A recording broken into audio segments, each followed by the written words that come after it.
Hello, I am Narayan Pradhan, working as a scientist in the Indian Association for Cultivation of Science. Today we are going to talk about one of our recently published perspectives in Journal of Physical Chemistry Letters. This is entitled Recent Developments of Metal Phosphides as OER Pre-Catalyst. Hi, I am Anirban Datta, a graduate student of this lab. My research is focused on designing phosphide material for photochemical and electrochemical energy generation. Metal phosphides are one of the promising catalysts of today's era. Their hydrogen evolution reaction activity is widely reported, but their OER activity is limited. Though it is not new, it has been started way back in 1989, but it got attention to the researcher very recently. The research on metal phosphide mostly restricted because of their synthesis difficulties.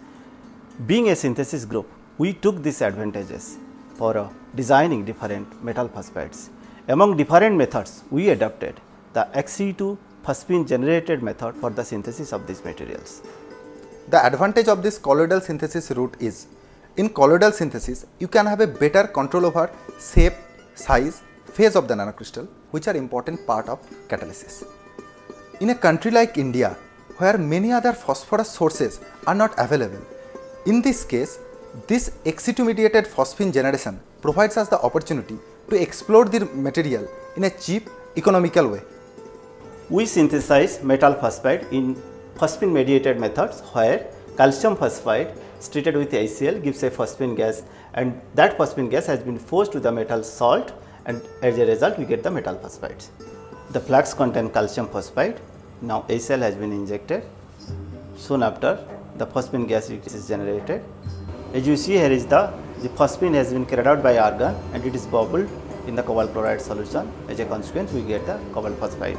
However, synthetic achievements opens up many possibilities to tune their activity further. Among the various parameters, these are all well explored parameters. Conductive electrode fabrication. Growing the material on conductive substrate can boost the efficiency of the material. Cationic modulation. Insertion of secondary cation can drastically change the activity of the material. In several cases, manganese and iron incorporation into the lattice of cobalt phosphide boosted the efficiency of the material. Anionic modulation. Not only the cationic modulation, anionic modulation also plays an important role in the activity. For example, incorporation of oxygen in nickel phosphide and cobalt phosphide enhances the activity drastically. Phase of the material. Metal-rich phases showing more activity as the conductivity of the metal-rich phases are high. A direct comparison between monocobalt phosphide and dicobalt phosphide reveals dicobalt phosphide has much higher activity. While measuring the activity, we found a broad peak before or along with the onset potential, which indicate some irreversible oxidation is taking place. This prompts us to check our post-catalysis sample. XPS study reveals that the surface is converted to oxide or oxyhydroxide. HRTM of the post-catalysis samples also reveals the surface modification, and finally, in most of the cases, they found to be phosphide oxide core cell type of structure. Interestingly, their activity remained superior than the corresponding oxides.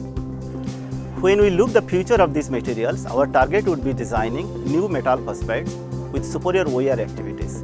The main driving force of this work is my students. I would like to thank the director of this institute, the head of the department for the support. I would like to thank CSR and DST of India for funding, and thank you for watching the video.